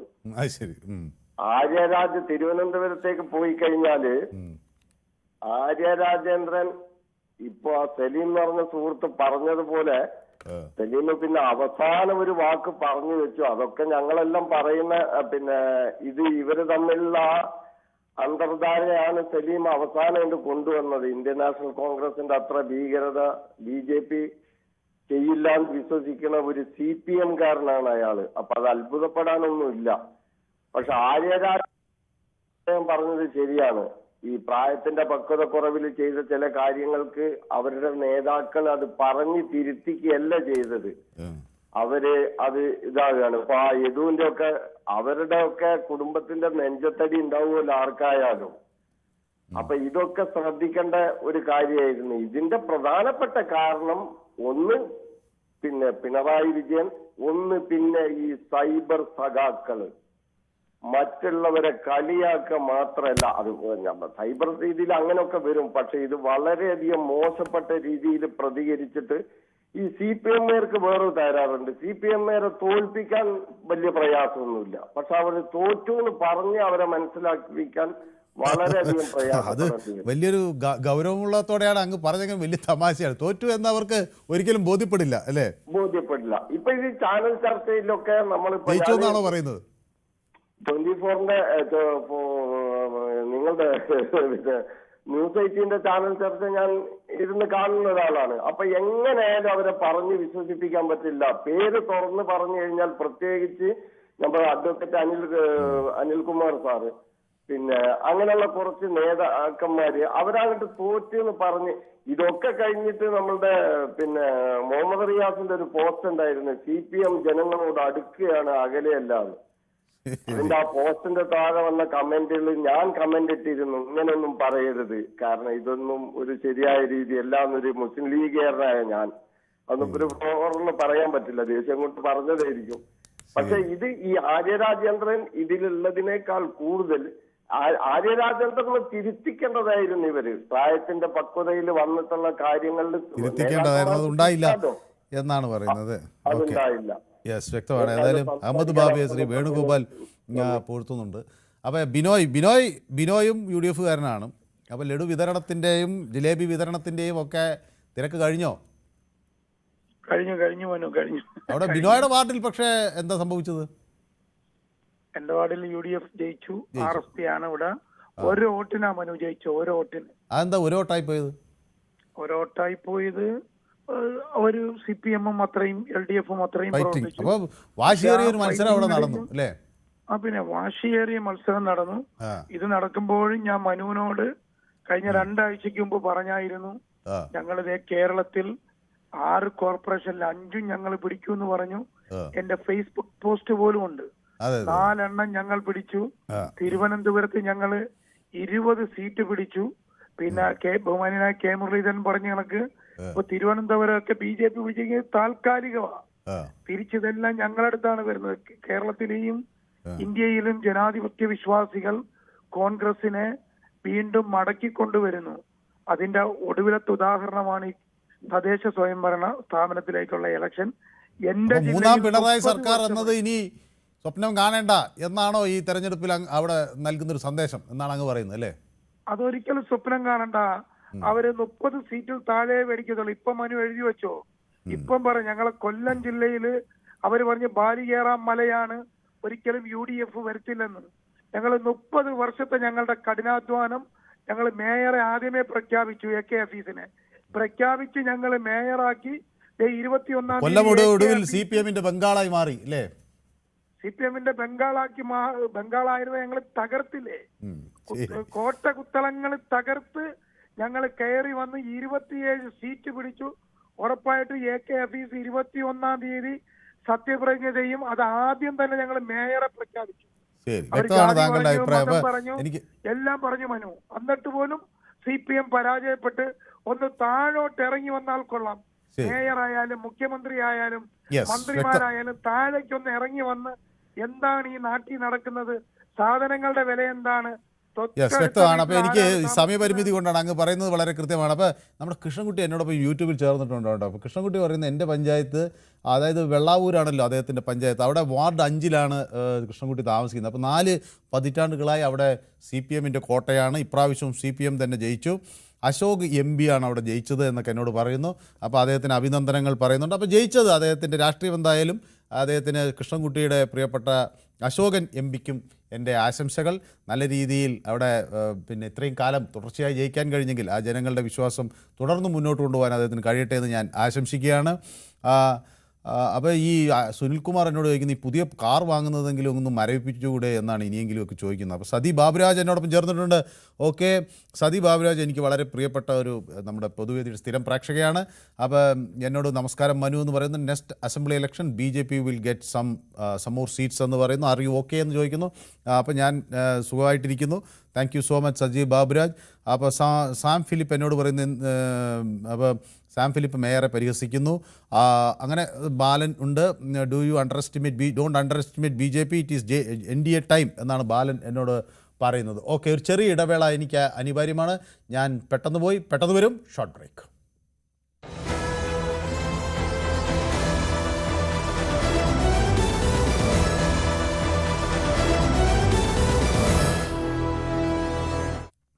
യെസ്, പൊതുവേദി തുടരുന്നു. അപ്പോൾ എന്നോടൊപ്പം ശ്രീനാരായണൻ എന്നൊരു പ്രേക്ഷകൻ മലപ്പുറത്ത് നിന്ന് ചേരുന്നു. ശ്രീനാരായണൻ, അങ്ങ് മലപ്പുറത്ത് എവിടെ നിന്നാണ് വിളിക്കുന്നത്? മലപ്പുറം വളാഞ്ചേരിയിൽ നിന്നാണ്. അവിടെ UDF-ന് വലിയ നേട്ടം. സ്വാഭാവികമായി UDF-ന്റെ ഒരു ജില്ലയാണ് അവിടെ അല്ലേ? അതെ, UDF ആണ് മൊത്തത്തിൽ. നമ്മുടെ തൂത്തുവാരി എന്നൊക്കെ നമ്മള് പത്രക്കാർ എഴുതാറില്ലേ, അതിൽ തൂത്തുവാരിയ ജില്ലകളിൽ ഒരെണ്ണമാണ്. പിന്നെ നമ്മൾ ഈ തിരുവനന്തപുരത്തെ വിജയം താങ്കൾ അവിടെ പറഞ്ഞത് ആര്യ രാജേന്ദ്രൻ എന്താ പറയാ തോൽവിക്ക് കാരണം ആര്യ രാജേന്ദ്രൻ ആണോ എന്നാണല്ലോ അവിടെ ചോദ്യം എന്നുള്ളത്. അത് ഒരു കാരണം അതാണെന്ന് മാത്രമേ ഉള്ളൂ, ഒരു കാരണം മാത്രം. പിന്നെ മറ്റു പല കാരണങ്ങൾ വരുന്നുണ്ട്. പ്രധാനമായിട്ടും CPM തോൽക്കാൻ ഞാൻ മനസ്സിലാക്കിയ ഒരു കാരണം ന്യൂനപക്ഷം, പ്രത്യേകിച്ച് മുസ്ലിം ന്യൂനപക്ഷ വിഭാഗങ്ങളുടെ വോട്ട് CPM-ന് ഈ തെരഞ്ഞെടുപ്പിൽ കിട്ടിയില്ല. ആ കിട്ടാതിരിക്കാൻ ഒരുപാട് കാരണങ്ങളുണ്ട്. ഒന്നാമത്തെ കാര്യം എന്ന് വെച്ച് കഴിഞ്ഞാൽ PMC-യുമായിട്ട് അവര് എന്താ പറയാ അതിൽ എഗ്രിമെന്റ് വന്നപ്പം അത് ന്യൂനപക്ഷങ്ങൾക്കെതിരാണെന്ന് UDF പ്രചരിപ്പിച്ചു. അതിൽ ഘടകകക്ഷികളും അത് ജനങ്ങൾ UDF-ലെ ന്യൂനപക്ഷ വിഭാഗം എന്ത് ചെയ്തു, അത് വിശ്വസിച്ചു. രണ്ടാമത് ഈ SIR അവർക്കെതിരാന്ന് പ്രചരിപ്പിച്ചു, അതും ഒരു പരിധിവരെ വിജയിച്ചു. പിന്നെ നമ്മുടെ ശബരിമല വിവാദം, പിന്നെ നമ്മൾ പറഞ്ഞ മാതിരി ആര്യ രാജേന്ദ്രൻ ഇല്ലാത്ത പൊങ്കാലയ്ക്ക് അഴിമതി നടത്തിയത്, പിന്നെ നമ്മളെ KSRTC ഡ്രൈവറുമായിട്ടുണ്ടായ പ്രശ്നം, ഇങ്ങനെ ഒരുപാട്. അങ്ങയുടെ വാർഡിൽ ആരാ ജയിച്ചത്? എന്റെ വാർഡിൽ UDF ആണ്, മൊത്തം മലപ്പുറം മൊത്തം UDF ആണ്. എന്താന്ന് വെച്ച് കഴിഞ്ഞപ്പോ ഒരു പഞ്ചായത്തിന്റെ കാര്യമാണെങ്കിൽ 20 സീറ്റ് ഉള്ള പഞ്ചായത്തിൽ നോർമലി ഒരു 12, 8, 11, 9 LDF UDF അങ്ങോട്ടും ഇങ്ങോട്ടും ജയിക്കുന്നെങ്കിൽ ഈ പ്രാവശ്യം അത് 20 വാർഡുള്ള ഓരോ പഞ്ചായത്തിലും 18-2, 17-3 എന്ന ഒരു റേഷ്യോ വോട്ടിംഗ് പാറ്റേൺ ആണ് ഈ പ്രാവശ്യം വന്നത്. അത് ന്യൂനപക്ഷങ്ങൾ വലിയ എന്താ പറയാ ബ്ലോക്ക് ആയിട്ട് തന്നെ UDF-ലേക്ക് പോയി. അത് പോവാൻ ഞാൻ പറഞ്ഞ ഒരുപാട് കാരണങ്ങളുണ്ട്. ഇത് മാത്രമല്ല, പിന്നെയും വേറെ പല കാരണങ്ങളുണ്ട്. അത് ശരിക്കും എഫക്റ്റ് ആയത്, ഇപ്പൊ ഉദാഹരണം പറഞ്ഞു കഴിഞ്ഞാൽ തിരുവനന്തപുരത്ത് ഈ ന്യൂനപക്ഷ മേഖലകളിൽ മുൻപ് CPM ജയിച്ച വാർഡുകളാണ് ഈ പ്രാവശ്യം UDF പിടിച്ചത്. അതാണ് 9-ൽ നിന്ന് 19-ലേക്ക് ചാടിയത്. അപ്പൊ നമുക്കിന്ന് കുറച്ച് പ്രേക്ഷകരുള്ളതുകൊണ്ട് ഏതായാലും അങ്ങയുടെ നിലപാട് വ്യക്തമാണ്. അപ്പോൾ ജോസഫ് നമ്മുടെ പൊതുവേദിയിൽ ഒരു സ്ഥിരം പ്രേക്ഷകൻ, അദ്ദേഹം ബാംഗ്ലൂരിൽ നിന്ന് വിളിക്കുകയാണ്. കുറേ നാളായി ജോസഫുമായി സംസാരിച്ചിട്ട്. Good evening mister Joseph. Good evening mister Manu. അങ്ങേക്ക് സംബന്ധിച്ചിടത്തോളം ഒരു സന്തോഷ വാർത്തയാണെന്നാണ് ഞാൻ വിചാരിക്കുന്നത്, അല്ലേ? തീർച്ചയായിട്ടും. My belated happy birthday to you. Thank you so much. Along with that, you said, little diabetic, you don't go to doctor, don't take medicine. You walk at least 5 kilometers. You walk a day. അതാണൊരു ചെറിയ പ്രശ്നം. നമ്മൾ സാധാരണ ഇംഗ്ലീഷിൽ ഒരു ചൊല്ലുണ്ടല്ലോ, if എന്താ take an apple a day keeps the doctor away എന്ന് പറഞ്ഞ പോലെ. പക്ഷേ if the doctor is very efficient then keep the apple away എന്നുള്ളൊരു മറുചൊല്ലു പോലെ നടക്കുന്നതിനേക്കാൾ വല്ലപ്പോഴും ഒരു മരുന്ന് കഴിക്കുന്നതല്ലേ എന്ന് മടിയന്മാർ ആയ എന്നെ പോലുള്ള ആളുകൾ ആലോചിച്ചതിന്റെ ഫലമായിരിക്കാം, അല്ലേ? അതുകൊണ്ട് അത് തിരുത്തുക, നടക്കുക. ഇനി ഇതിലേക്ക് വന്നു കഴിഞ്ഞാൽ എന്റെ ഒരു വ്യൂവില് പിണറായി വിജയൻ എന്ന് പറയുന്ന ഒരേ ഒരു വ്യക്തിയാണ് ഇന്ന് കേരളത്തിൽ CPM-ന്റെ ശവകൂമ്പാരത്തിൽ കൊണ്ടുവന്നിരിക്കുന്നത്. അത് 2-3 പോയിന്റ് മാത്രം ഞാൻ പറയാം. ഒന്ന്, ഈ 20-ലെ ഇലക്ഷനിൽ ഈ പിണറായി വിജയന്റെ ഗവൺമെന്റ് അധികാരത്തിൽ വരാനുള്ള കാരണം കോവിഡ് കാലത്ത് കിറ്റ് കൊടുക്കലും കോവിഡ് കൊണ്ട് 25,000-ഓളം ജനങ്ങൾ മരിച്ച വിവരം മറച്ചു വെച്ചതിലൂടെയാണ് ഈ 21-ലെ ഇവർ അധികാരത്തിൽ വരുന്നത്. കേൾക്കാം. അതെ, ഒന്ന്. രണ്ടാമത്തെ സംഗതി, ഈ പാവപ്പെട്ട യൂത്ത് കോൺഗ്രസ്സുകാരുടെ തല തല്ലി പൊട്ടിച്ചപ്പോഴത്തേക്ക് അത് കണ്ടുകൊണ്ടിരുന്ന ആള് പറയണേ എന്റെ പുറകിലാണ് നടന്നത്, ഞാൻ കണ്ടില്ല എന്ന്. ഈ ജീവൻ രക്ഷാ പ്രവർത്തനം എന്ന് പറഞ്ഞ ഒരു സ്റ്റേറ്റ്മെന്റ്. പിന്നീട് ഈ കഴിഞ്ഞ ദിവസവും അദ്ദേഹത്തിന്റെ സെക്യൂരിറ്റി ഗാർഡായിട്ടുള്ള ഒരു പോലീസ് ഓഫീസറുണ്ട്, അയാള് റോഡിൽ ഒരു വികലാംഗനെ അടിച്ച് സീൻ നമ്മൾ കണ്ടതാ. അത് കഴിഞ്ഞിട്ടും അയാളെ കൂടെ കൊണ്ടുനടക്കുകയാണ് സെക്യൂരിറ്റി ഗാർഡായിട്ട് പിണറായി വിജയൻ. നമ്മുടെ പ്രബുദ്ധരായ കേരളത്തിലെ ജനങ്ങൾ, അമ്മമാരും ഒക്കെ ഇത് കാണുന്നുണ്ട്. ഇത് എത്ര കണ്ടാ സഹിക്കുക അവര്? അതുപോലെ തന്നെ ഈ അടുത്ത ദിവസം വന്ന ഒരു സംഗതി ഉണ്ടല്ലോ, 1,10,00,000 രൂപ കൊടുത്തിട്ട് അദ്ദേഹം ഒരു പുതിയ കാർ മേടിക്കുന്നു. ഇവിടെ ടാർപോളിൻ ഷീറ്റിന്റെ കീഴിൽ താമസിക്കുന്ന ഒരുപാട് ആൾക്കാർ ഇന്നും കേരളത്തിലുണ്ട്, ആദിവാസികളുടെ ഇടയ്ക്കൊക്കെ. ഈ 1,10,00,000 രൂപ കൊടുത്തിട്ട് ഈ അടുത്ത 5 മാസത്തേക്ക് ഒരു കാർ മേടിക്കേണ്ട ആവശ്യം എന്താണ്? അപ്പോൾ ധൂർത്തും ധിക്കാരവും നിറഞ്ഞ പിണറായിയാണ് ഈ കോൺഗ്രസിന് ഈ മേടിച്ചു കൊടുത്തത്. അതായത് കോൺഗ്രസുകാരുടെ പ്രവർത്തനമാണെന്ന് ഞാൻ കൃത്യമായിട്ട് പറയാം. കാരണം ഇവർ തമ്മിൽ തന്നെ വളരെ മിടുക്കന്മാരാണ്. ഈ പിണറായിയോടുള്ള ദേഷ്യം തീർത്തതാണ് ഈ ഇത്ര വലിയ വിജയത്തിന് കാരണമായിട്ടാണ് ഞാൻ കാണുന്നത്. Okay, thank you so much. അപ്പം ഏതായാലും നിറയെ പേർ എനിക്ക് ബിലേറ്റഡ് ഹാപ്പി ബർത്ത്ഡേ ഒക്കെ അയക്കുന്നുണ്ട്. അപ്പോൾ എൻ്റെ പിറന്നാൾ യഥാർത്ഥത്തിൽ 12-ാം തീയതിയായിരുന്നു. അപ്പോൾ 12-ാം തീയതി രജനീകാന്തിൻ്റെ കൂടി പിറന്നാളാണ്. അങ്ങനെ ഞാനും രജനീകാന്തും ഒരേ ദിവസമാണ് പിറന്നാൾ ആഘോഷിക്കുന്നത്. അപ്പോൾ ഏതായാലും എനിക്ക് സുനിൽകുമാർ ഹാപ്പി ബർത്ത്ഡേ എന്ന് പറയുന്നുണ്ട്, വേണുഗോപാൽ ബിലേറ്റഡ് ഗ്രീറ്റിംഗ്സ് എന്ന് പറയുന്നുണ്ട്. അങ്ങനെ നിറയെ പേർ എനിക്ക് പിന്നെ പിറന്നാൾ ആശംസകളൊക്കെ നേരുന്നുണ്ട്. ശ്രീമതി ജയ എന്നോടൊപ്പം ചേരുന്നു കൊല്ലത്ത് നിന്ന്. ശ്രീമതി ജയ കോൺഗ്രസ് അനുഭാവിയാണ്. കൊല്ലത്ത് വലിയൊരു അട്ടിമറി നടന്നിരിക്കുന്നു. ശ്രീമതി ജയയ്ക്കും അതിൽ പങ്കുണ്ട് അല്ലേ? തീർച്ചയായിട്ടും. നമസ്കാരം മനു. നമസ്കാരം. നമസ്കാരം. നമുക്ക് അറിയാവുന്ന, പേഴ്സണലി അറിയാവുന്ന ആളാണ് മേയറായിട്ട് ഇപ്പൊ തിരഞ്ഞെടുത്തിരിക്കുന്നത് ഹഫീസ്. അദ്ദേഹം വളരെ ജനകീയനാണോ ശ്രീമതി ജയ? കുഴപ്പമില്ല. നമ്മൾ കുഞ്ഞിലെ മുതലേ അറിയുന്ന ആളാണ്. നമ്മുടെ ചേട്ടന്റെ ഒക്കെ കൂട്ടുകാരനാണ്, എന്റെ ബ്രദറിന്റെ ഒക്കെ കൂട്ടുകാരനാണ്. അങ്ങനെ അറിയാം. പിന്നെ പുള്ളി നല്ലൊരു മനുഷ്യനാണ്. അത്ര വലിയ അഴിമതിയൊന്നും ഉള്ള ആളല്ല. മേയറാകുമ്പോ ഇനി എന്താ നമുക്ക് അറിഞ്ഞൂടാ. പിന്നെ belated happy birthday Manu. Thank you so much. ഞാൻ അറിഞ്ഞില്ല. ഇപ്പൊ ഇവരൊക്കെ പറയുന്ന കേട്ടോണ്ട് ഞാനും അങ്ങ് കൺഗ്രാജുലേഷൻസ് പറഞ്ഞേ ഉള്ളൂ. എങ്ങനെയുണ്ട്? ഹെൽത്ത് ഒക്കെ ഓക്കെ ആയോ? അത് ഞാൻ കുറച്ച് മരുന്ന് കുറെ കൂടി കഴിക്കാനുണ്ട്. അങ്ങനെ പോകുന്നു. അല്ല, ഒരു മനുഷ്യൻ ഇത് പറയുന്ന കേട്ടല്ലോ ഗണപതി അമ്പലത്തിൽ പോകാൻ. അത് പിന്നെ എന്നോടൊരു എൻ്റെ അമ്മയ്ക്ക് സുഖമില്ലാതിരുന്നപ്പോൾ ഞാനത് അവധിയെടുത്ത് പോയല്ലോ. അപ്പോൾ അന്ന് എന്നോട് കൊട്ടാരക്കരയിലെ ഗണപതി ക്ഷേത്രത്തിൽ വരണം എന്ന് അവിടുന്ന് നമ്മുടെ ഒരു പ്രേക്ഷകൻ പറഞ്ഞിരുന്നു. അപ്പോൾ പിന്നീട് എന്നോട് പറഞ്ഞു ഞാൻ വരാമെന്ന് പറഞ്ഞു. പിന്നെ പോയില്ല. അപ്പം അത് നല്ല ശക്തിയുള്ള ഗണപതിയാണ് അവിടെ ഇരിക്കുന്നത്. നല്ല നമ്മൾ വിളിച്ചു പറയുന്ന കാര്യങ്ങൾ നമ്മൾ പുള്ളി കേൾക്കും. പിന്നെ ഇനി ട്രിവാൻഡ്രത്തെ കാര്യം പറയാം. ട്രിവാൻഡ്രത്ത് ഇവരുടെ അഹങ്കാരം കൊണ്ട് തന്നെയാണ് ഇവർ തോറ്റത്. തന്നെയല്ല, BJP-ക്കാര് ഭയങ്കര കണ്ണിങ് ആണ് അവര്. അവര് ഓരോ കാര്യം ഇങ്ങനെ അടുപ്പിച്ച് വെച്ചിരുന്നേച്ച് ഇത് പടക്കം പൊട്ടുന്ന പോലെ അങ്ങ് പൊട്ടിയതാണ്. പുള്ളി ഇവിടെ ഇരിപ്പുണ്ട്. സന്തോഷത്തിലാണോ BJP ജയിച്ചത്? സന്തോഷം. പക്ഷെ ഞങ്ങളുടെ വാർഡ് ജയിച്ചില്ല. ഞങ്ങളുടെ വാർഡ് പുള്ളിയുടെ ഒരു ബന്ധുവും കൂടെ ആയിരുന്നു. രാപകൽ എന്റെ മനു 11:30 മണിക്കൊക്കെ ആയിരുന്നു വരുന്നത്. മോൻ വിളിച്ച് ഇതിനകത്ത് അമ്മയെ ഒറ്റയ്ക്ക് ഇരുത്തിയിട്ട് പോവണ്ടെന്നൊക്കെ പറഞ്ഞാണ് പിന്നെ ലാസ്റ്റിൽ നേരത്തെ വരാൻ തുടങ്ങി. ആ പയ്യൻ തോറ്റുപോയി. ഞങ്ങൾക്ക് വിഷമമുണ്ട്. നമ്മുടെ പേഴ്സണലി അറിയുന്ന ഒരു പയ്യനാണ്, നമുക്ക് ബന്ധുവാണ്. BJP കാൻഡിഡേറ്റിന്റെ ശ്യാംരാജ്. ശ്യാംരാജിന് വേണ്ടി അപ്പൊ ഭർത്താവ് വളരെ ശക്തമായി പണിയെടുത്തു. പക്ഷേ തോറ്റുപോയി. എത്ര നേരിയ വോട്ടിനാണോ വൻ തോൽവിയായിരുന്നു? നമ്പർ എനിക്ക് അറിഞ്ഞൂടാ. സെക്കൻഡ് ചാൻസ് ആണ്, സെക്കൻഡ് പ്ലേസിലാണ്. അത് ശരി. അപ്പൊ കോൺഗ്രസ്സുകാരൻ 3-ാം സ്ഥാനത്താണ്. LDF ആണ് ഇവിടെ ജയിച്ചത്. പക്ഷെ പുള്ളിക്ക് പേഴ്സണലി ഒക്കെ ഒരുപാട് ഉള്ള ആളാണ് ഈ ജയിച്ചിരിക്കുന്ന ആളെ. പിന്നെ ഇസവും ഉണ്ട്, നായരാണ്, നായരിസവും ഉണ്ട്. ആര്യ രാജേന്ദ്രന്റെ കൊള്ളരുതായ്മ, ആ പയ്യന്റെ അടുത്ത് യദു എന്ന് പറഞ്ഞ കണ്ടക്ടറോട് ചെയ്ത കാര്യങ്ങളും, പിന്നെ സ്വർണ്ണക്കൊള്ള ആർക്കും സഹിക്കാൻ പറ്റും മനു? ഒരിക്കലും നമുക്ക് സഹിക്കാൻ പറ്റത്തില്ല. ഞാൻ ഇപ്പോഴും 41 ദിവസത്തെ വ്രതമാണ്. ശബരിമല പോകുന്നില്ല. പക്ഷെ ഈ വൃശ്ചിക മാസത്തിൽ എല്ലാ വർഷവും ഞാൻ വ്രതം പിടിക്കും 41 ദിവസം. അങ്ങനെയൊക്കെ ഉള്ളവരുടെ മനസ്സിനെ വല്ലാതെ അലസ്റ്റ് ചെയ്ത്. അപ്പൊ അതൊരു വലിയ പ്രശ്നമായിരുന്നു സ്ത്രീകളുടെ ഇടയ്ക്ക്. പിന്നെ കുഞ്ഞുങ്ങളെ എടുത്തിട്ട് അടിച്ച്, യൂത്ത് കോൺഗ്രസ്സുകാരെ എടുത്തിട്ട് അടിച്ചപ്പം അത് പിന്നെ വേറെ രീതിയിലൊക്കെ പറഞ്ഞു വളച്ച്. പിന്നെ ഇന്നലെ MM മണി പറഞ്ഞ കാര്യം, ഇതൊക്കെ സഹിക്കാൻ പറ്റുന്ന കാര്യങ്ങളല്ല. ഇത്രയും അഹങ്കാരവും കൊണ്ട് നടക്കുന്നത് കൊണ്ട് മാത്രമാണ് അവർക്ക് തോറ്റത്. ഇനി ഒരിക്കലും അവർ കയറി വരുത്തുമില്ല മനു. ഓക്കെ, ശരി, വ്യക്തമാണ് അഭിപ്രായം. അപ്പോൾ എൻ്റെ പിറന്നാൾ ആശംസകൾക്കൊക്കെ നന്ദി. അപ്പോൾ മഹേഷ് എന്നോടൊപ്പം ചേരുന്നു കൊല്ലത്ത് നിന്നാണ്. ശ്രീ മഹേഷ്, നമ്മുടെ സമയം ഇങ്ങനെ തീരുകയാണ്. അപ്പോൾ ചുരുങ്ങിയ വാക്കുകളിൽ മഹേഷ് പ്രതീക്ഷിച്ച ഒരു റിസൾട്ട് ആയിരുന്നു ഇത്?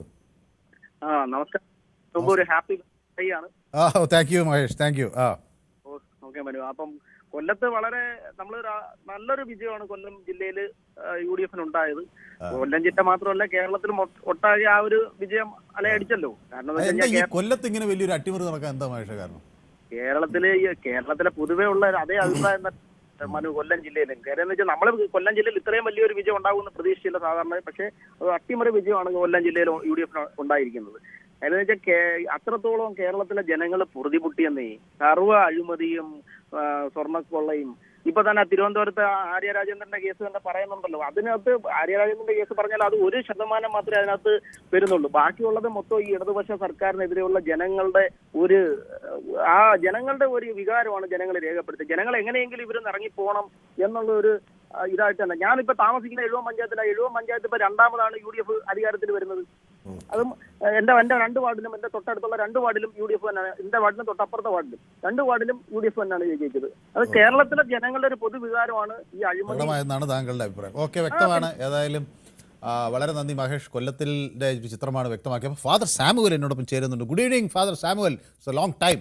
കുറേ ആയല്ലോ ഫാദർ സാമുവലുമായിട്ട് സംസാരിച്ചിട്ട്. Happy birthday. Oh thank you so much. Thank you so much. പൊതുവേ ഞാൻ ഒരു കാര്യം പറയാം. തെരഞ്ഞെടുക്കപ്പെടുന്നവർ ആരായാലും മുഖ്യമന്ത്രി മുതൽ താഴോട്ട് എല്ലാവരും ജനസേവകരാണ്, മിനിസ്റ്റേഴ്സാണ് എല്ലാവരും. ജനത്തെ സേവിക്കണം, ജനത്തിന്റെ ആവശ്യം കണ്ടറിഞ്ഞ് പ്രവർത്തിക്കണം. സംസാരിച്ചാൽ മാത്രം പോരാ, അവരുടെ അടുത്ത് ചെന്ന് പ്രവർത്തിക്കണം. ഇപ്പൊ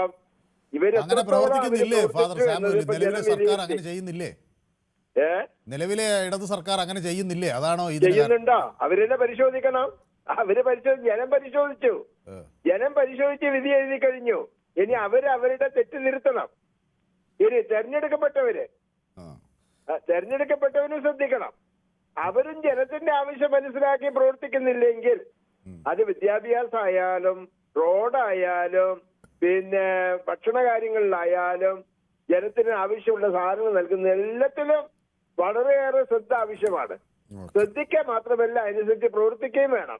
എന്തൊക്കെ കാര്യങ്ങളിൽ കേരളം മുന്നോട്ട് പോകാൻ ആഗ്രഹിക്കുന്നു അത്രയും കേരളം മുന്നോട്ട് പോയിട്ടില്ല എന്നത് യാഥാർത്ഥ്യമാണ്. അപ്പൊ അങ്ങനെ കേരളം മുന്നോട്ട് പോകണമെങ്കിൽ, നമ്പർ 1 ആയി തീരണമെങ്കിൽ തീർച്ചയായിട്ടും തെരഞ്ഞെടുക്കപ്പെടുന്നവർ ജനത്തിന് വേണ്ടി പ്രവർത്തിക്കുന്നവരായി തീരണം.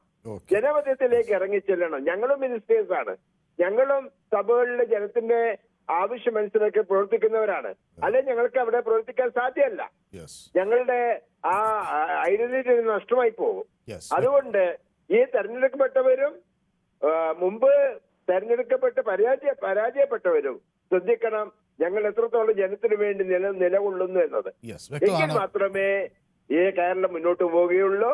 എല്ലാവർക്കും സന്തോഷവും സമാധാനവും സുരക്ഷയും ഉണ്ടായിത്തീരുകയുള്ളൂ. Okay, thank you so much. അപ്പോൾ നമ്മൾ ഫാദർ സാമുവൽ, അദ്ദേഹം ഒരു മുതിർന്ന പൗരൻ കൂടിയാണ്, സീനിയർ സിറ്റിസന്റെ ഒരു വാക്കുകളാണ് ഒരുപക്ഷെ രാഷ്ട്രീയത്തിൽ താല്പര്യം ഉള്ള ആളുകളെ സംബന്ധിച്ചിടത്തോളം വളരെ നിർണായകമായ കാര്യമാണ്. പ്രദീപ് ഇടുക്കിയിൽ നിന്ന് എന്നോടൊപ്പം ചേരുന്നു. പ്രദീപ്, ആ വാർഡിൽ ആര് ജയിച്ചു? പ്രദീപേ, ബിജെപി 8 സീറ്റായിരുന്നു, 9 സീറ്റായി. ആണോ? പ്രദീപ് ഈ തെരഞ്ഞെടുപ്പ് രംഗത്ത് സജീവമായി പ്രചരണത്തിനൊക്കെ പോയില്ലേ? അങ്ങനെ പോകാറൊന്നുമില്ല. നേരത്തെ പോയിരുന്നു, ഇപ്പൊ അങ്ങനെ പോകാറില്ല. അതെന്താ ഇത്തവണ പോകാത്ത? എന്ത് പറ്റി? മടുത്തോ? ഇപ്പഴേ പോകാൻ പറ്റിയില്ല. അതെ.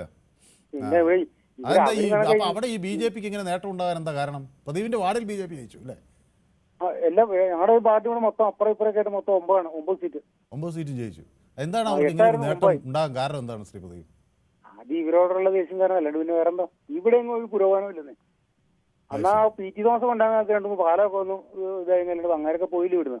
PT തോമസൊക്കെ എറണാകുളത്തേക്കും അറിയാൻ വരും.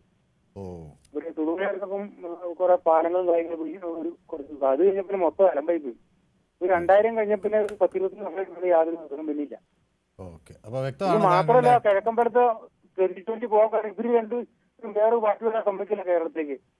ആ 2020 ഇല്ലാണ്ടാക്കി അവിടെ നിങ്ങളുടെ ഫോട്ടോഗ്രാഫറൊക്കെ ഉപദ്രവിക്കുന്ന അറിയില്ല. ഏഷ്യാനെറ്റിലെ ഫോട്ടോഗ്രാഫ് അടിച്ച് ഓടിച്ച് അവരെ ക്യാമറ ഒക്കെ പിടിച്ചു കഴിഞ്ഞില്ലേ. വേറെ ഒരു പാർട്ടി വന്ന് വരാൻ ഈ LDF സമ്മതിക്കില്ല, UDF സമ്മതിക്കില്ല. അതാണ് BJP വന്നിട്ട് വളരണ ഇവിടെ അല്ലേ? തിരുവനന്തപുരം കണ്ടില്ലേ? ഇത് പല സ്ഥലം പിടിക്കുവര്. മോദി വന്നിട്ട് 1 മാസം കൊണ്ട് വരും. വ്യക്തമാണ് താങ്കളുടെ അഭിപ്രായം. ഞാൻ മാറിയ. ഓക്കെ, അപ്പൊ വിജയൻ കൊല്ലത്ത് നിന്ന് എന്നോടൊപ്പം ചേരുന്നു. ശ്രീ വിജയൻ, കൊല്ലത്ത് എവിടെ നിന്നാണ് വിളിക്കുന്നത്? ഞാൻ കൊല്ലം ടൗണിൽ നിന്നാണോ? കൊല്ലം ടൗണിൽ വലിയ അട്ടിമറിയാണല്ലോ ശ്രീ വിജയൻ. വലിയ അട്ടിമറിയാണ് നടന്നത്. ഞങ്ങളൊക്കെ പ്രവർത്തിക്കാനുണ്ടായിരുന്ന കൂട്ടത്തിലാണ് BJPക്ക് വേണ്ടി. BJPക്ക് വേണ്ടി. അപ്പൊ എന്നിട്ട് എന്ത് സംഭവിച്ചു? BJP സ്ഥാനാർത്ഥിയാണോ വാർഡിൽ ജയിച്ചത്? അല്ല, BJPയുടെ സ്ഥാനാർത്ഥി അല്ല. അതെന്താ പറ്റിയേ? കോൺഗ്രസ് അവിടുത്തെ സാഹചര്യമൊക്കെ ഇത്തിരി മോശമായിരുന്നു സാറേ. സാഹചര്യം മോശമായിരുന്നു. പിന്നെ അവിടെ ഇത്തിരി കമ്മ്യൂണലായിട്ടൊക്കെയുള്ള പരിപാടിയൊക്കെ വന്നപ്പോൾ അവിടെ പരാജയപ്പെട്ടി. എന്നാലും പൊതുവെ BJP സംസ്ഥാനത്ത് പലയിടങ്ങളിലും നേട്ടമുണ്ടാക്കി എന്നത് ഒരു സന്തോഷമായിട്ട് തോന്നുന്നു അല്ലേ? ഞങ്ങൾക്ക് തിരുവനന്തപുരത്ത് അവിടെ ഭരിക്കാനുള്ള ഒരു അവസരം കിട്ടിയല്ലേ, അത് തന്നെ ഒരു വലിയ കാര്യമല്ലേ സാറേ. അത് നമ്മള് പ്രതീക്ഷിക്കാതിരുന്നത്.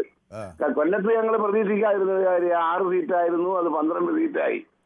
അതുപോലെ ഞങ്ങൾക്ക് എല്ലാ മേഖലകളിലും കടന്നു കയറാൻ ഒത്തിട്ടുണ്ട് ഒരുപാടെടുത്ത്. പിന്നെ ഞങ്ങളുടെ പഞ്ചായത്തിലൊക്കെ പെരുന്നാട് പഞ്ചായത്തിലൊക്കെ ഒരുപാട് പിന്നെ ഈ ഗ്രാമപഞ്ചായത്തുകളിലൊക്കെ ജയിച്ചിട്ടുണ്ട്.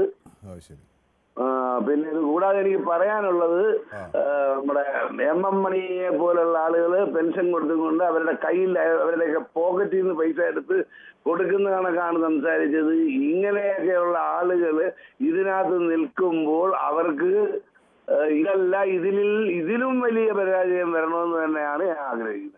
ഓക്കെ, വ്യക്തമാണ് താങ്കളുടെ അഭിപ്രായം. നമ്മുടെ സമയം അതിക്രമിക്കുകയാണ്. എനിക്ക് അവസാനത്തെ ഒരു കോളർ സന്തോഷ് കുമാർ കോഴിക്കോട് നിന്നാണ് വിളിക്കുന്നത്. സന്തോഷ്, ഇന്ന് നമ്മുടെ തൃക്കരിപ്പൂരിലുള്ള സന്തോഷവും ചെറുവത്തൂരിൽ സന്തോഷവും ഇല്ല, പക്ഷേ കോഴിക്കോട് നിന്ന് സന്തോഷ് നമുക്കൊപ്പം ചേർന്നുണ്ട്. സന്തോഷമായോ ഈ തെരഞ്ഞെടുപ്പ് വിധി കേട്ടപ്പോൾ? എന്ത് തോന്നി?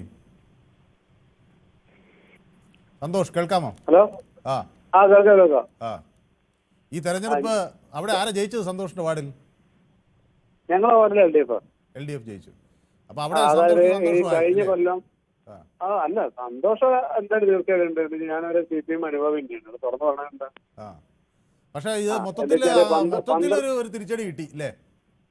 അല്ല, മൊത്തത്തിൽ തിരിച്ചടി കിട്ടിയെന്ന് ഞാനിപ്പോ നിങ്ങളെ ഇതിനകത്ത് വിളിച്ചിട്ട് കുറെ നേരമായിട്ട് വെയിറ്റിംഗ് നിൽക്കുന്നത്. ഇതിൽ പല ആളുകളും പറഞ്ഞിട്ട് ഇപ്പൊ ഓരോരുത്തരും വിളിച്ചിട്ട് ഇതിനകത്ത് കാസ്റ്റ് വരെ പറയണ്ടേ. ഞങ്ങൾ ഇന്ന സ്ഥലത്ത് ഇനി പക്ഷെ ഞങ്ങൾക്ക് അവിടെ ജയിച്ചത് ഒരു CPM-കാരനാണ്, പക്ഷെ നായരാണ്. പക്ഷെ ഞാൻ ഇതിനകത്തൊക്കെ ഉൾക്കൊള്ളുന്ന കാര്യങ്ങള് ഇതിൽ പിണറായി പറഞ്ഞ എന്താ വെച്ചാൽ ഒരേ ഒരു കാര്യം പറഞ്ഞിട്ടുള്ളൂ, ഞങ്ങൾക്ക് വർഗീയ പാർട്ടിയുടെ വോട്ട് വേണ്ട. അത് അന്നും ഇന്നും അയാൾ പറഞ്ഞത് കറക്റ്റ് അല്ലേ? അതിനൊക്കെ എന്താ പറയണ്ടോ? നിങ്ങളെ പേരിക്ക് പെട്ടെന്ന് ശ്രദ്ധിക്കാൻ പറ്റില്ല. അപ്പൊ ഞാൻ ഒരു സംശയം സന്തോഷിനോട് ചോദിച്ചോട്ടെ. ഇപ്പൊ ഈ BJP-യെ എതിർക്കാൻ കോൺഗ്രസുമായി കൂട്ടുകൂടുമോ? ഇവിടെ അവർ മറ്റേ മുസ്ലിം ജമാഅത്ത് വോട്ടുകളൊക്കെ വാങ്ങിക്കുന്നവരാണെന്ന് ആരോപിച്ചില്ല. അപ്പോൾ വർഗീയ പാർട്ടികളുടെ വോട്ട് വേണ്ട എന്ന് പറഞ്ഞിട്ട് ഇനി BJP എതിർക്കാൻ കോൺഗ്രസുമായി കൈകോർക്കേണ്ട ഒരു സാഹചര്യം വന്നാൽ അങ്ങ് എന്ത് പറയും? അത് എനിക്ക് തീരെ താല്പര്യമില്ല. ശരി, ഓക്കെ. അപ്പൊ പക്ഷെ ഞാനൊരു കാര്യം പറഞ്ഞ കൂടെ ഇത് സംഭവം എന്താ പറയുക, ഇതിന്റെ അകത്ത് സംഭവം എന്ന് വെച്ചാല് ഇതിന്റെ അകത്ത് ഞാനിപ്പോ നിങ്ങളൊന്നും എന്നോട് പറയില്ല, ഇതിൽ ശരിക്ക് പല രീതിയിലും ഉപയോഗിക്കേണ്ട. അതായത് ഒന്ന് ഇവിടുത്തെ റിയൽ എസ്റ്റേറ്റുകാർ ഇങ്ങനെ പല ആളുകൾക്കും പൊറുതി മുട്ടിക്കുത്തിരിക്കുകയാണ് ഈ ഭരണം കൊണ്ട്. വേറെ ഒന്നും കേട്ടല്ല, എന്താ വെച്ചാൽ ഇവിടെ ഇപ്പൊ ഒരു ഉടായ്പ നടക്കില്ല. ഇവിടെ അത്യാവശ്യം ജീവിച്ചിട്ട് പണിക്ക് പോകണോ ഓൻ്റെ ഓരോ കാര്യങ്ങൾ ചെയ്യാൻ പറ്റും. സത്യം പറയാം, ഞാൻ 13 കൊല്ലമായിട്ട് വാടക. ഉടായ്പുകാരെല്ലാം കൂടി ചേർന്നാണ് സർക്കാരിനെ ആണ് ഇത് തീർച്ചയായിട്ടും ഉടായ്പുകാരെല്ലാരും അതിനകത്ത് മതം ജാതി. ശരി, അപ്പൊ നമ്മുടെ സമയം അതിക്രമിച്ചുകൊണ്ട് അതല്ല അങ്ങ് പറയാനുള്ള കാര്യം വ്യക്തമായി പറഞ്ഞു എന്നാണ് ഞാൻ വിചാരിക്കുന്നത്. പക്ഷേ എല്ലാ തെരഞ്ഞെടുപ്പുകളെ പോലെയും ഈ തെരഞ്ഞെടുപ്പും രാഷ്ട്രീയ കേരളത്തിന് നൽകുന്ന ഒരു പാഠം ഉണ്ട്. ജനം കൈവിട്ടാൽ അധികാരത്തിൽ തുടരാനാകില്ല ഒരു ഭരണാധികാരികൾക്കും. തോൽവികളിൽ നിന്ന് പാഠം പഠിക്കണം, തെറ്റുകൾ തിരുത്തണം. വിജയത്തിൽ അമിതാഹ്ലാദമരുത്, ജനമാണ് വലുത്, പൊതുജനമാണ് യഥാർത്ഥ അധികാരികൾ എന്ന് വ്യക്തമാക്കുന്നതും തോൽവിക്ക് കാരണം ആര്യ രാജേന്ദ്രനാണോ എന്ന ചോദ്യത്തിന് 89% ആളുകളും അതെ എന്ന് എന്നോട് മറുപടി പറയുകയും ചെയ്യുന്നു. ഇന്നത്തെ പൊതുവേദി ഇവിടെ സമാപിക്കുകയാണ്. നാളെ മറ്റൊരു വിഷയവുമായി വീണ്ടും കാണാം. നന്ദി, നമസ്കാരം.